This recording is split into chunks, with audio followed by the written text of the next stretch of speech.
Hey everyone, thanks so much for joining me for this week's episode of When I Grow Up. On today's episode, it's my pleasure to welcome my guest, Marissa Childers. Hey Marissa, how are you? Hi, good. Thank you so much for having me. Of course, um, I guess I was thinking, so when I asked you to come on, I was thinking about how we met, hmm and you went to Georgia Tech, correct? Or Yes, no? Did you? yes, yes, Okay, yes. okay, okay. And then we met through campus ministry, right? hmm And then what I remember about you, Marissa, is that you really loved dancing. Is that still true today? Yeah, I still love dancing. Oh, amazing. So like I always I had a dancer on recently actually. Her name is Eileen Kim and she's like I don't know if you've heard of her, but she's so great. And I was fangirling because if I could do it all over again, that's what I would have done. But do you keep up with your dancing? Yeah, I've been taking a lot more classes recently. It's been really fun, but I feel like as I grow older, Uh-huh. like dance becomes more of like appreciation of movement and understanding like how like I can still move. And then like I feel like I've had like such a complex relationship with it. It's been really nice to like explore. That's amazing. That's amazing. Was Gabe around when you were doing it? Yeah, yeah, yeah. Okay, okay. I can't remember like all the classes is why. But Gabe's been on the podcast too. Oh, really? Yeah. Yeah. I did know that, but I just like But yeah, but anyways, yes. But Marissa, it is so good to talk to you. I'm excited to hear what you've been up to. But without, I probably could just socialize with you for the next hour, but then that would be pointless to our listeners, I feel. um, but Marissa, without further ado, what is it that you do? I work in coffee, so I'd say I'm a coffee professional and a business owner. Yeah. Okay, that is amazing. I was telling Marissa, I don't really know much about her job other than it's been really like doing well, right? Yeah, it feels like it has been for the most part. Okay, so you're a business owner and then you're in coffee. So I need you to elaborate just a little bit more. What does that even look like? Yeah, it's I feel like it's kind of complex because I feel like I do a lot of like things and wear a lot of different hats. So I own a small business called Tan Brown Coffee, where I do roasting and I also do pop-ups and I'm like just trying to like slowly expand. So it's one of those things where like I source all of the coffee and coffee, if you don't know, it doesn't come brown, it comes green. So I have to like basically cook it. So I do that and then package it and ship it to like different people. I source specifically Asian coffees because it was something that I saw um, like when I worked in different shops and things like that. Um, the first thing that people would tell me is like it's not good enough or it's like not like a high quality product, but I wanted to show them that that's not true. Wait, so Um, sorry, just sorry to interrupt, but just to clarify, what you're saying is when you worked in coffee shops and you asked about why they don't serve Asian coffee or yeah, so a okay. lot of the times like Asia is a pretty big coffee growing region. Um, but it's also one that is definitely underserved in terms of like resources and development and even in how we like approach the coffees in a specialty sense. And so when I say specialty, I guess when you go to like local shops and stuff like that, a lot of the shops these days are going to be like specialty coffee shops, and that means their coffees are all graded on like a 100 point scale, 80 points to 100 points.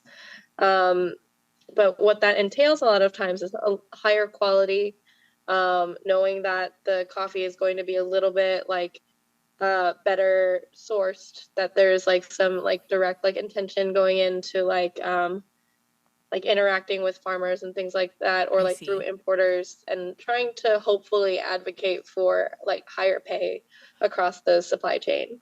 I see. Um, and so something that I noticed that when I was working in shops is like there would be maybe only one Asian coffee. It would be used as a blending like coffee, which is not necessarily a bad thing.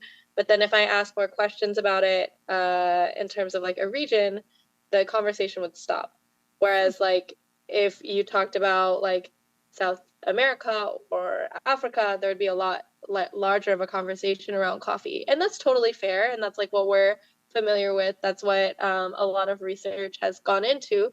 But something that I wanted to explore more was specialty Asian coffees and like why do we not place as much value on them? And so part of like with starting this roasting business after working as a barista for many years, it was one of those things where I always wanted to grow more and learn more about the roasting side of things. Um, and so at some point I was just kind of I had reached out to a lot of different roasters in Georgia and asked for help. Not a lot of people like provided help. It was like one of those things where it was very strange because it felt very like a gate kept kind of industry. Hmm. And so I reached out to people outside of Georgia and like started to listen to like more of like how they got into it. And at some point I pieced together in my brain, I was like, this is just like cooking. And if I know how to taste coffee, and if I know how to like quality control in that way, then I can understand what's going wrong or right with the roast that I produce. So then I was Oh. like, then I'll just, and I know how to cook. So I was like, so it's just a big rotating oven of sorts, right? Applied heat. And I'm a big nerd. So I was like, okay, we're just gonna learn how to do this. So I took like a year and a half to like just like develop my palate and then learn how to roast.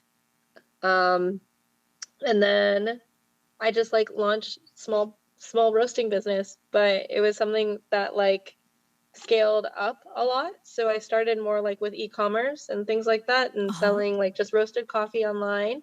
And then over time, I was like doing different like pop-ups during weekends, so serving coffee beverages and like all those types of things, just like applying barista skills that I had to like more of a pop-up environment.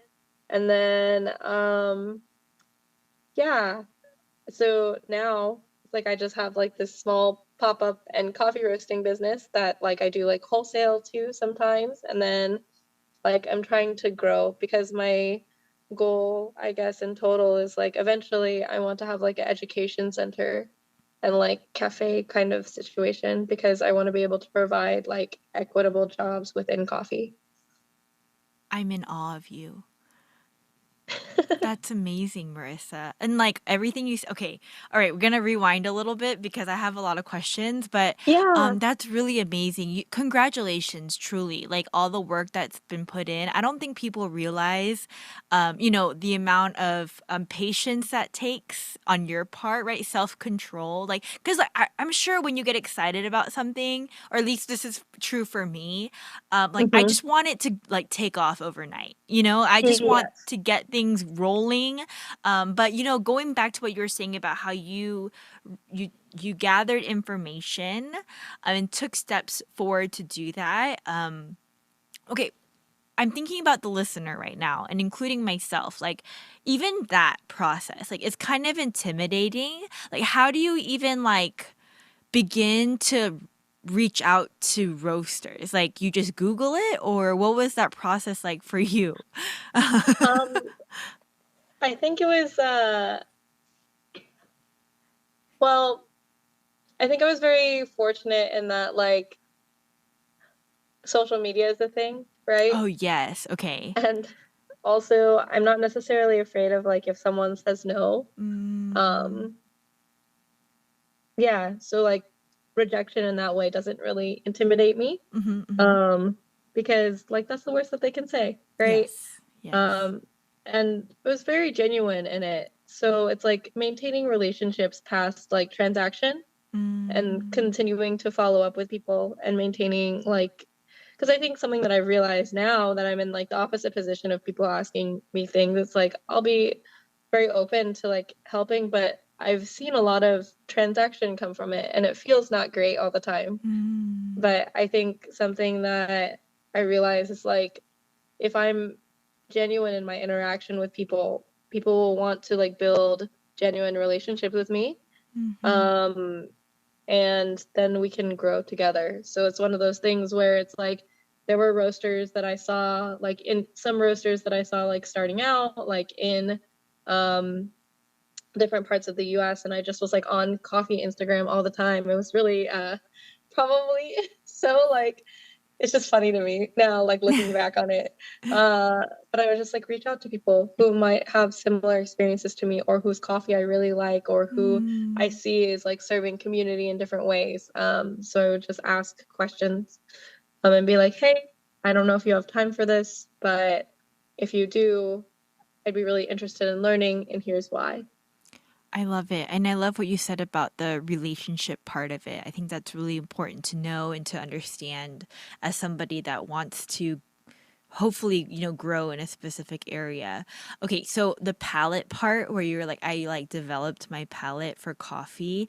What does that even mean for you? Because, okay, one, I'm actually not a big coffee drinker in general because Yeah, when I drink caffeine, I cannot sleep at all.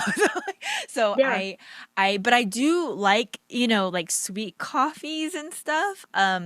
But I have had a dream once, like I still kind of do, like of opening like some sort of place where community can happen, and it just happens to look like a coffee shop, right? So I like went to a few classes of like I don't even know, like cupping classes. Is that right? I Oh don't yeah. know. And it wasn't my thing, but I did try once or twice. But yeah, so like is that do you take classes or how did you do that? So before coffee, my background is design. So something like my brain works in a very systematic kind of way, Okay. systematic, explorative, and like research-based kind of way. So like, and a lot of, I think, palette development to me looks very systematic. It's also explorative. And so when I went into that, it's breaking down concepts that seem scary. Like I think a lot of like what um, like, I don't know, I feel like when I have gotten into coffee more, there are like things that sound so like intimidating and like where you don't know what it is, but at the end of the day, it's just coffee. It's something that Mm. like people are interacting with every day. It's something that's connective. It's something where like people are meant to enjoy it. It's not supposed to be something where we're just like all kind of like hoity-toity about. It has to be something that like we're enjoying, right? So at the end of the day, it's I have to break down these big concepts that make me feel like I'm not welcome into a space, right? Interesting. Um, so I was like, what does it even look like? And then so breaking down palette development, yeah, I think I was like, oh, well, I eat things all the time, right? I know how to taste. I Okay. think being able to say that to myself to begin with um, was the first step where it's Hmm. like, I know how to taste things, I know how to eat things, like, and I have good memories connected to foods. And I also have bad memories connected to foods. Like, we have those types Mm. of things. So, building that and knowing that kind of set it up for, like, okay, so what does that mean? It's like, okay, going into coffee and developing for coffee, it's like I basically have like a vocabulary and word bank that I can pull from. And this is like my experiences and my things that I've eaten like growing up or like um things that I've eaten recently or and it's just how you break it down and describe it. So it's it's really nerdy when it comes down to it because it's like I mean, palette development happens all the time, but I think actively working on it, it's like a tool where you're like, okay, so I'm applying this to like then eating. So first doing a thing where it's like maybe I'll eat like a strawberry, right? Uh-huh. When we think about strawberry, it's like you can imagine like what it tastes like, and you can that's a very familiar kind of flavor. But then you're sitting there and you're actively eating it and you're like, oh, how am I experiencing this right now? I'm like, it's fresh, it's sweet, it's like not, or it like when it's really ripe, it like bursts for like with juiciness in your mouth. It has like a tartness to it. It's not but it's not um all the it's gonna leave like a different you're going to feel it like maybe on the sides of your tongue. Okay. Um This is so and fascinating right now. I'm right. like, And okay, yes. then I'm like, what does it remind me of? And it's something, it's like, okay, this reminds me of a like summer day. Mm. It has like a feeling that's more like bright. And it makes me happy. So then applying that to coffee, it is like I have to try a bunch of coffees, right? And so I would do the cupping kind of thing that you had mentioned before, Uh-huh. where it's just setting up a bunch of different kinds of coffees. Uh-huh. And so for cupping, it's basically like it's a standardized way of trying coffee Okay. because it's just soaking grounds in water for a specified amount of time at like a very specific ratio. I So see. then when you're like quality controlling it, you're not putting in variables like a pour over would, because like pour over or even like drip coffee, you're adding in different levels of like agitation and like different water temperatures and things like that. What? Yeah. And so with cupping, it's very straightforward and simple because you're just putting coffee in water and letting it sit. So you're getting like the true natural flavor of the coffee by doing that? Yeah. I Yeah. That is amazing. Okay. Like, I mean, I Yeah. never thought about it, you know? I never like thought like you called it agitation. Like that's so crazy to me, but I get it. I understand what you're saying cuz I Yeah. mean, And anything can mhm, impact the flavor of it's like like you said, it's like cooking. it's like cooking. Amazing. I'm like light bulb moment for me. Okay, Yeah. interesting. And so, like, for example, like agitation is kind of like if you have sugar in water, right? Like, if you Uh-huh. stir it, like, more sugar is going to dissolve, right? So, like, Right. for coffee, because it is something that dissolves into water, basically, like, if you add more motion into it, you're going to get more particles of the coffee into the water. Okay. Okay. But yeah, so like with palette stuff, I would set it up in the most standardized way possible. Just taste a bunch of things and be okay with the fact that sometimes I was going to taste it and be like, I don't know what I'm tasting, but I know Mm. what I'm feeling, you know? And so like writing down things that would break down kind of like what I was experiencing, Uh-huh. and Uh-huh. then being able to then map that on to the things that I've been eating. So Okay. it was kind of like twofold, where it's like trying a lot of coffees to understand different regions and different kinds of coffees from different places, Uh-huh. kind of like wines, which Uh-huh. is interesting. Like you're going to have different flavors from all different places. Um, but then also trying different foods and things that are more common inside of coffees and relating that back to each other. Um, and so it sounds very intense. Sometimes it was, sometimes it wasn't. But I think with palate development, it's just building a vocabulary of why and how you get to things. So, like when I try to teach people about this, it's one of those things where it's like someone might taste a coffee. I'm like, how does it make you feel? And they're like, I don't know. And I'm like, that's fine. Just think about it for a second. They're Mm. like, this reminds me of like my friend's bathroom. And I'm like, why? And they're like, oh, because they had like a cinnamon air freshener or something like that. And was like, Oh. okay, so there might be like cinnamon in there or flowers or like apples or something. Like that's I know it's a weird example, but No, like but yeah. so like more perfuming. So like kind of breaking down things, and like sometimes there will be like really specific scent memories and like sense memories that come with coffee, because I know I've had one time where I was like, a flavor note for this that I'm getting is like purple icebreakers gum. And I was like, this is very strange, but this is what I'm getting. And then I broke it down because I was like, okay, what am I getting from that? That means there's a little bit of like menthol, kind of like Mm. cooling nature to it. Mhm. That means that there's grape that I'm tasting, and that it's a little bit juicy, like in how it feels in my mouth. So it's kind of like Interesting. those types of things. Marissa, this is like so like fascinating for me. I mean, I love how you broke it down, right? Like the coffee itself, palate development. And for me, what I get from this is like, oh, I should do this with everything in my life. Like, just like, like just kind of like take a second, take a beat to like simplify it.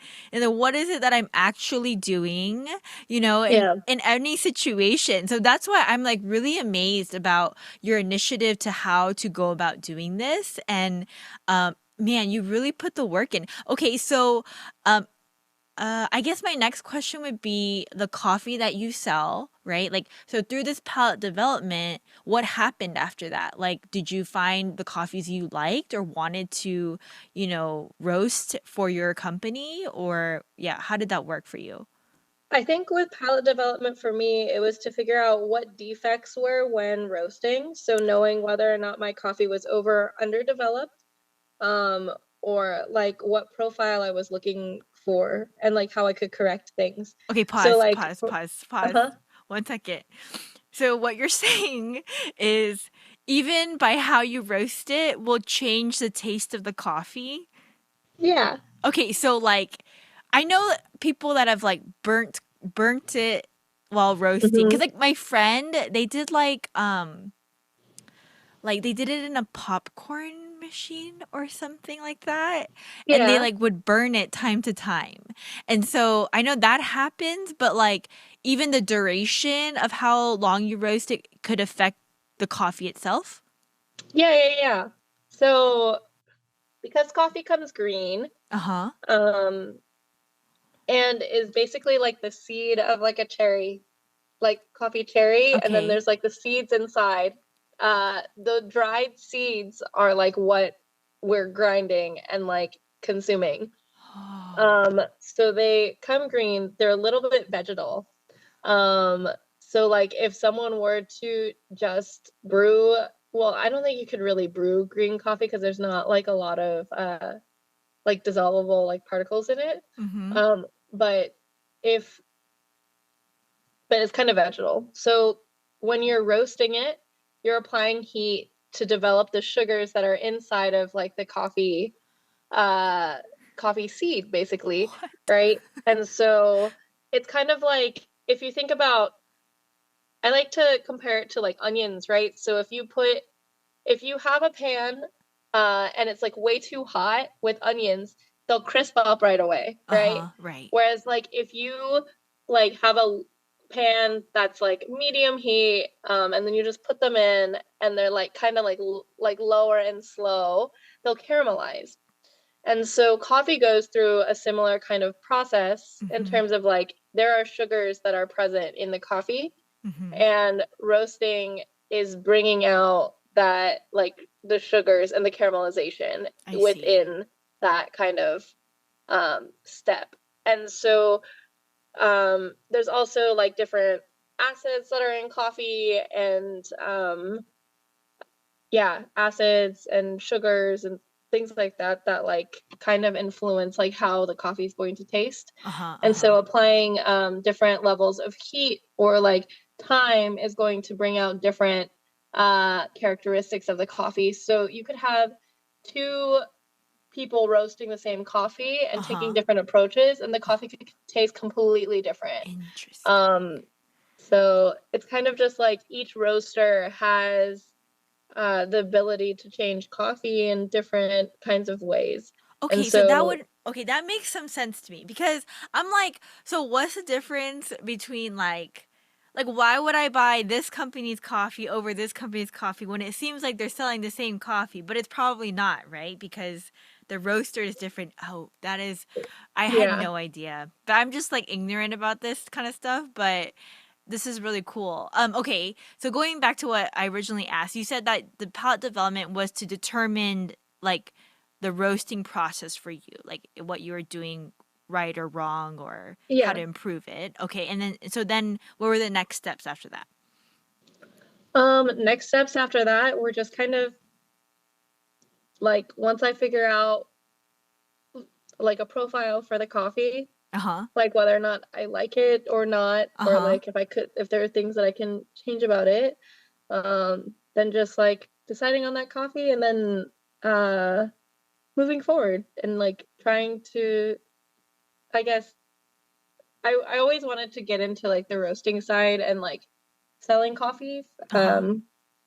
And so there's kind of like a risk for me in terms of like wanting to source specifically Asian coffees. Right, But right. at the same time, like it was something where it's like there's not a company like that in uh Atlanta or Georgia. So it's kind of like I wanted to take up that kind of space.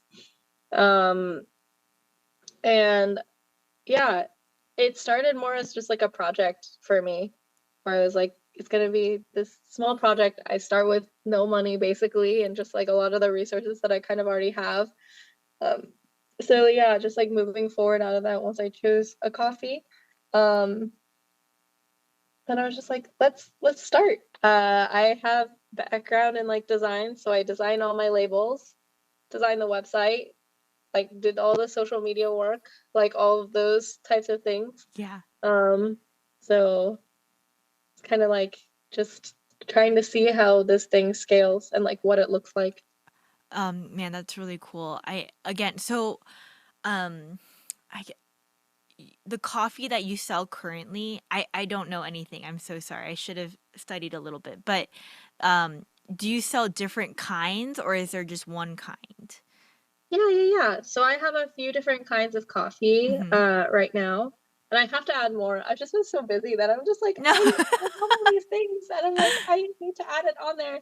Yeah, so they're from different like Asian regions and stuff like Uh-huh. that. So right now on the website itself, I have a coffee from West Java, which is a region of Indonesia. Um, and the processing method. So coffees go through a bunch of different processing, but the process for this is going to be like a wet hold semi-washed processing, which is very specific to Indonesia, and they do it based off of like the humidity levels that are there. Oh. Um, but this coffee I really like because it ends up tasting like kind of hoppy, but has like a nice milk chocolatey thing. It's a Ooh. relatively like sweet coffee. Like it can be funky and like more floral, but it can also be very approachable, which is something that I very much like about that coffee. Mhm. And then I have another coffee right now that's from Papua New Guinea. And it is a naturally processed coffee. It's very like aromatic and I would say like opening a bag of it, like once it's roasted, it smells very like fruity almost, which I'm like, this is Oh. very interesting. But yeah, there's a few more that I'm trying to add up there pretty soon, hopefully. Yeah. I have a coffee from India, which is really neat to me. And there's another coffee that I have that's from Myanmar, which is one that I used for competition. Oh, wow. Okay. Um again, I'm not a coffee drinker, but I am so excited. I think I would love to try. But okay, Tan Brown, what is the meaning behind this name?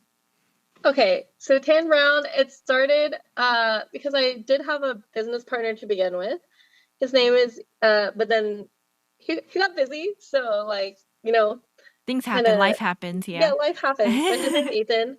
And so we were joking around like at dinner one day when we were trying to figure out like branding for everything. We were like, what do we want to do? Like what to do? Like how do we feel about names? Like what do we want it to look like? Like all these things. And then we were going through like colors of like how we want it to feel. We were like, we want this to feel like warm, welcoming, playful, kind of nostalgic. And then so we were like, maybe tan, maybe brown, like having those colors. And we were joking because we were like, maybe if we put those together, it was like, oh, tan brown. And then we were like, we're tan and brown, Oh coffee's yeah. tan and brown. Um, we're just gonna put that together, tan brown coffee. I love it. But it's also one of those things that as I continue exploring like Asian coffees, it is a reminder Mm. that where coffee comes from, the people, and things like that. So it's kind of like a reminder that coffee is not always like a white industry as we see Yeah. like in the West. Mhm, Uh, mhm. Oh, and yeah, that's so true. That's yeah. true. That's really good.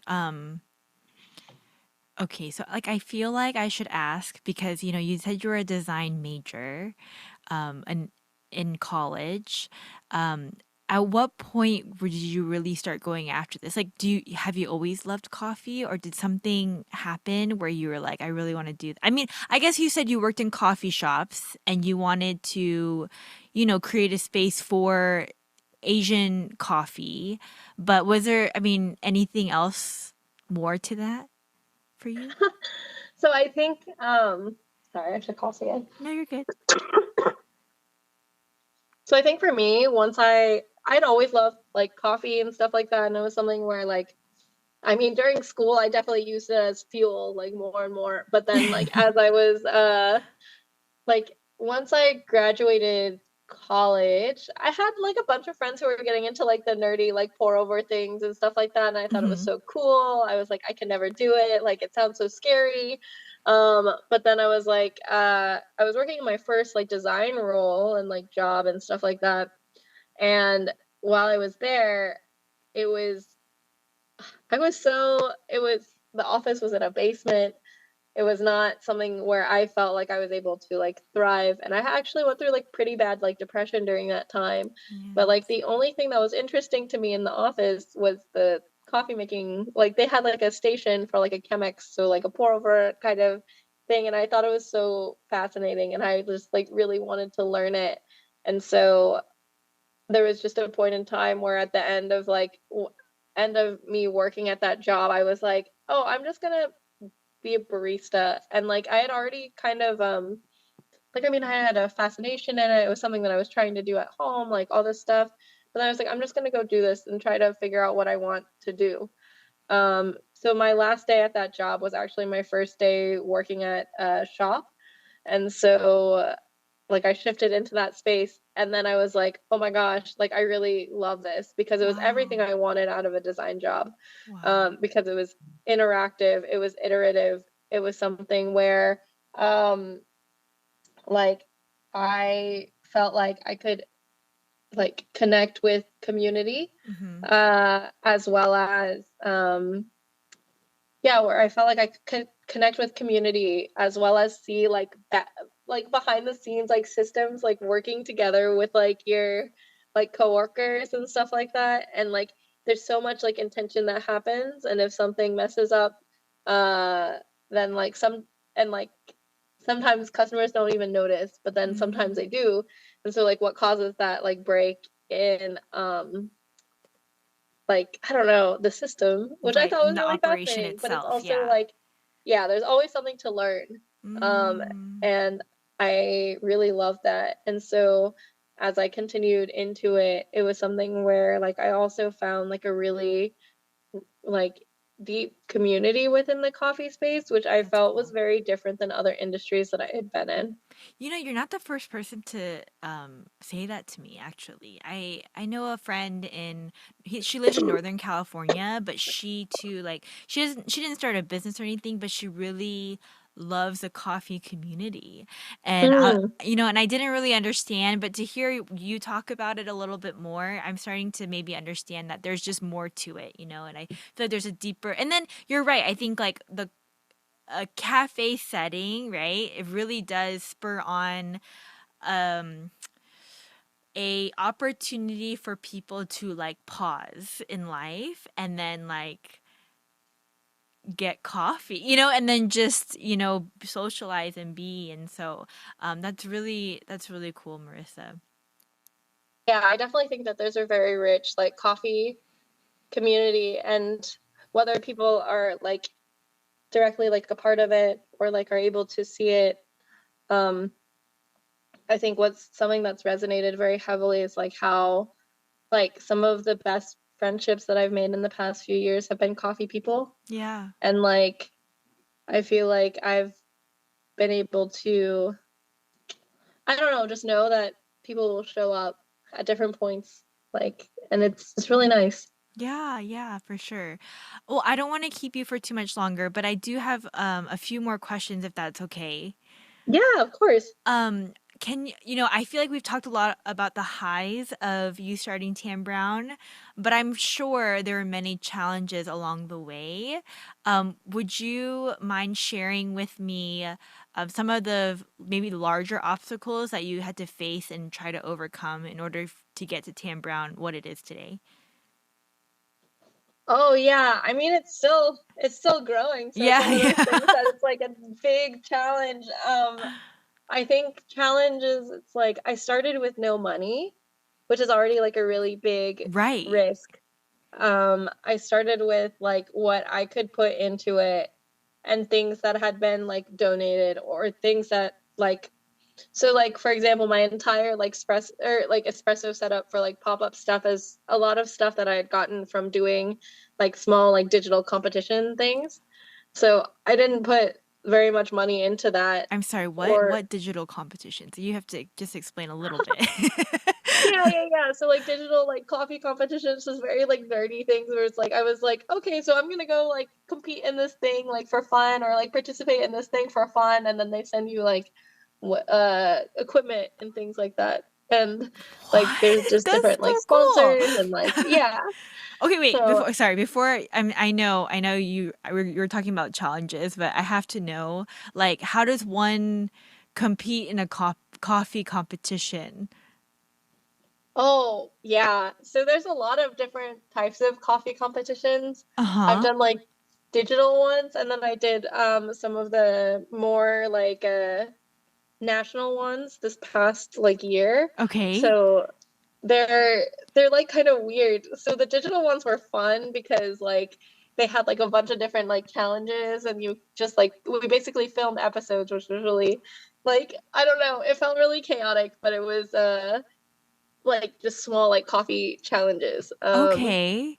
And so that was fun. But then when it comes to like different competitions, there's like more on a national and global level. There's Uh-huh. like six kind of like main competitions where it's like there's a barista competition, there's brewers competition, there's latte art, cup tasters, which is like cupping one, a roasters one, and then there's also coffee and good spirits, so coffee cocktails.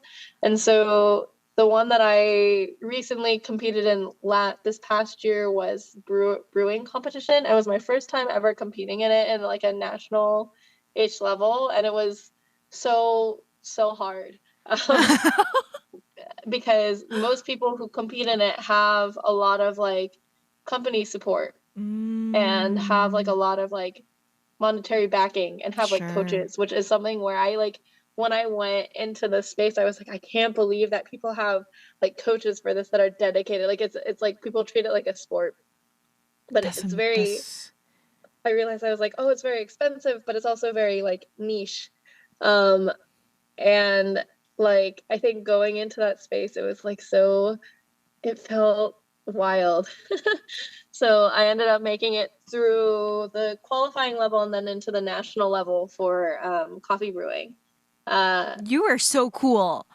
Oh my goodness, that's crazy. But then I'm like, okay, so just to like just for funsies here, like uh, it's like based on how you brew it. yeah, so it's kind of like I mean, it's like a game, right? It's like a No, I competitions don't are know, games. Marissa. It can't be like a game. What? Yeah. I mean, it's like a game. So with any game, there's rules, right? Like, Uh-huh. and they can just be broken down into different things. So basically for this style of competition, it was brewing like well, first there's like two parts of the competition. One of them is like it's called open service where you're brewing in front of three different judges Uh-huh. and like a head judge, Uh-huh. and you give a 10-minute presentation, and you're brewing the coffee that you brought in a very specific way with a Uh-huh. recipe that you'd like choose three separate times Uh-huh. and for consistency. while you're giving a presentation of how, like, why you chose this coffee, how it's gonna taste when it's like hot, warm, and cold, and like the different attributes that people are gonna What? experience. Um, and like, yeah, and so doing that 3 separate times in 10 minutes. And so that's and making sure to serve the judges. And so that's one part of the competition. And then the other one, which is like the more fun part to me, is you basically have 45 minutes and they give you a random coffee and you don't know what it is. And the judges don't know who you are at that point Okay. because you're given a number and you Okay. brew the coffee and you taste it and like whatever, and in the last 7 minutes of and you figure out the best brew method for it within the 45 minutes. So in well within 38 minutes, that's the play time you have with it, and then in the last 7 minutes you have to brew it 3 times, and serve it in the cups that they give you. Basically judges judge it blind, and then you're scored off of it, and so it's That really fun.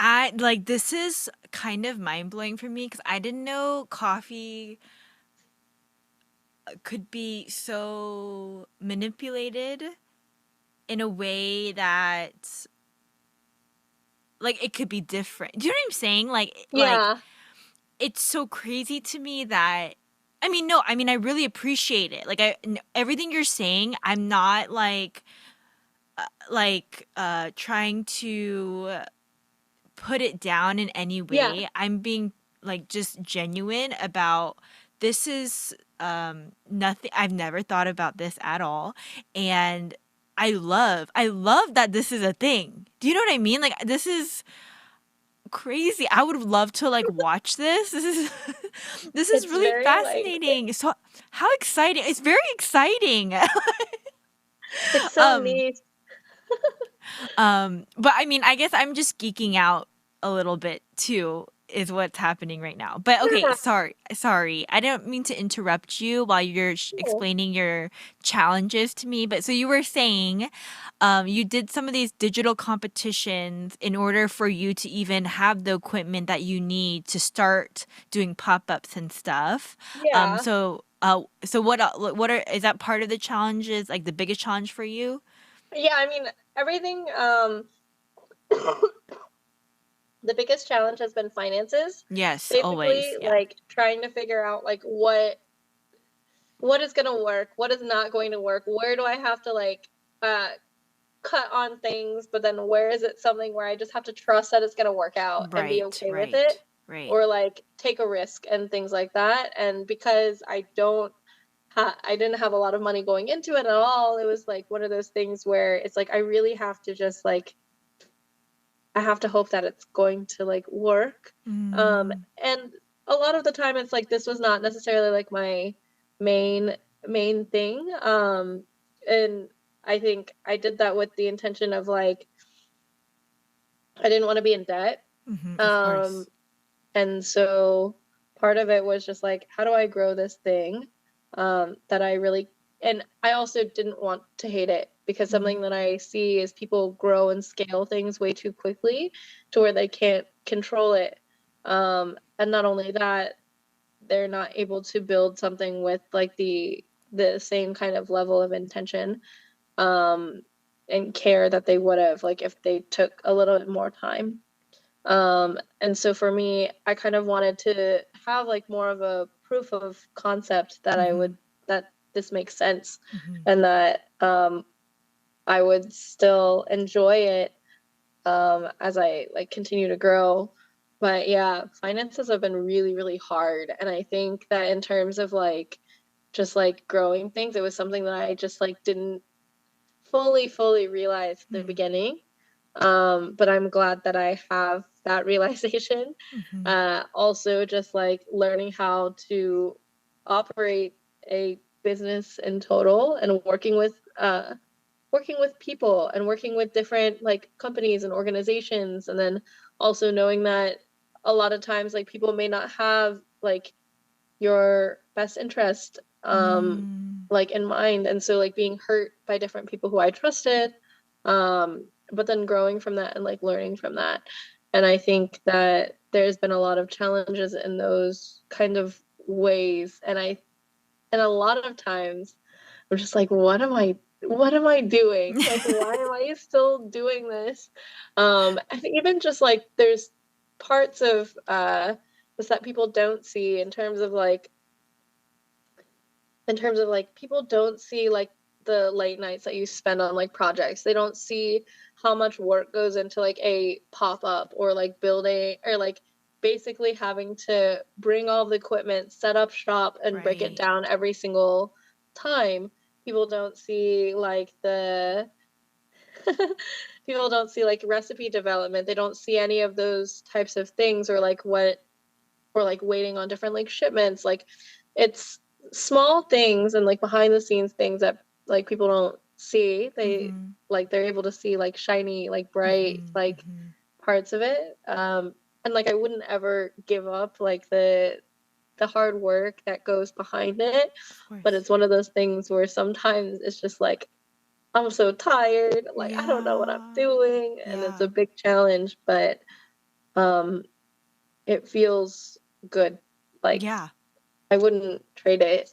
Yeah. Um, but yeah, and even just like I think sometimes there's like the emotional toll too of like being very attached to something, Mm, because it's something that you're like growing with, and sure. it's like basic. It's like yeah, like you're growing with, It's your you're baby. building. It's baby, yeah. It's your baby. Um, but then it's like being able to like yeah, just not be as attached to it sometimes. And Mm. like, I think something that I was like telling someone the other day, I was like laughing. I was like, I feel like I'd be so I'm less hurt when people don't enjoy like the coffee, but I would be more hurt if I heard someone tell me that they didn't think I worked.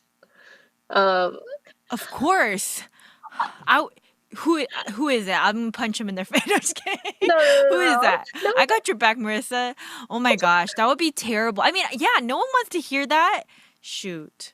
yeah, and I mean, no one has ever said it, but I was like, I realized that that's like one of my biggest like fears going into Fears, these types of yeah. things. I'm like, I never want to be a kind of like owner of something that like people look at and they're like, oh, that person's never worked, right? Or doesn't know how Right. to do anything. Right. And I'm like, that is so inherently just like not true. Right. But Yeah. it's just funny. I'm like, yeah, just how much time, energy, effort. It's like and intention and things like that, like I want to be able to like continue to pour into something. Yeah. So I realize that that's like an emotional challenge that like is there as well. Yeah. So yeah. Absolutely. No, I appreciate you sharing that with me, Marissa, because I think I just want immediate results so much a lot of the time, and I don't think I'm the only one, especially in a social media generation, right, where it just things happen Mm, instantly and it's pretty all the time. um but yeah, I think there's so much respect from me towards you, the time and intentionality that went into creating Tan Brown and what it is today. Because even what you said too about how like keeping it to scale and not letting it like get out of hand so that you can stay intentional and still, in years to come, grow it in a way with wisdom is like so inspiring. And I truly hope, like, as you're talking to, like, how you said like all the work that you poured into it, that you wouldn't take it back because you love it. What came to mind from you is like, man, I hope my kids, like Eli and Zoe, find their tan brown one day. Like find the thing that they love and that they work their butt off to do, and they wouldn't take it back for anything. And Marissa, thank you so much for just sharing that part of your life with me tonight. I don't want to keep you for too much longer, but you share some of your challenges. What is something that you love about doing Tan Brown? oh man, I love so much about it. I love just like I love making coffee for people. It's something where it's just so fun for me, and I love being able to be nerdy about it. I love talking with people about just things that I care about, Uh and then huh. also I love being able to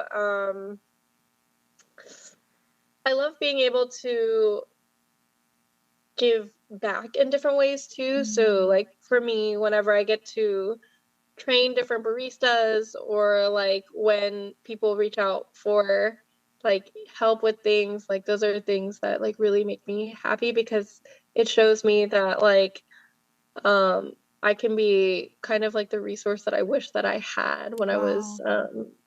starting. So in a lot of ways, I think seeing industry growth is something that I really love as well. Yeah, that's awesome. So if anyone was interested in asking you more questions, would it be okay for me to connect you with them? Yeah, for sure. Awesome. Okay, last question that I always ask all of my guests is advice. If someone listening right now is like, hey, you know what, this is maybe they don't want to start with coffee, but like just their own business model, like, do you have any advice for them? Don't quit your job immediately. Good advice, yes. That's good advice. Yeah, and also making sure that you talk to people and like understand people who have like been doing it, like find Mm. resources and talk to them. And also don't take people for granted. Yeah, yeah, for sure. That's really great. Yes. Don't isolate. Don't, Mm, I think, and also, I don't know if people, when I was growing up, I feel like there was more of a competitive spirit than maybe, I feel like these days it's more collective, which is amazing. But um, I can see how there would be a tendency sometimes when you want to start something new, oh, for and sure. instead of collaborating, it's just like, no, it's all me. So I appreciate you saying that. Marissa, thank you so much for your time tonight. You were like coming. I'm sorry, can't speak. I know that you are just getting over a cold, so I appreciate it even more that you were able to share with me so transparently. You guys, Tan Brown Coffee, go check it out. Marissa, you're awesome. Thank you so much. If you guys have any questions for Marissa, as she said, just feel free to reach out, or I can connect you with her through social media, or you can email me at podcastwigu@gmail.com. Thanks, guys. Until next time. Thanks, Marissa. Peace. Thank you.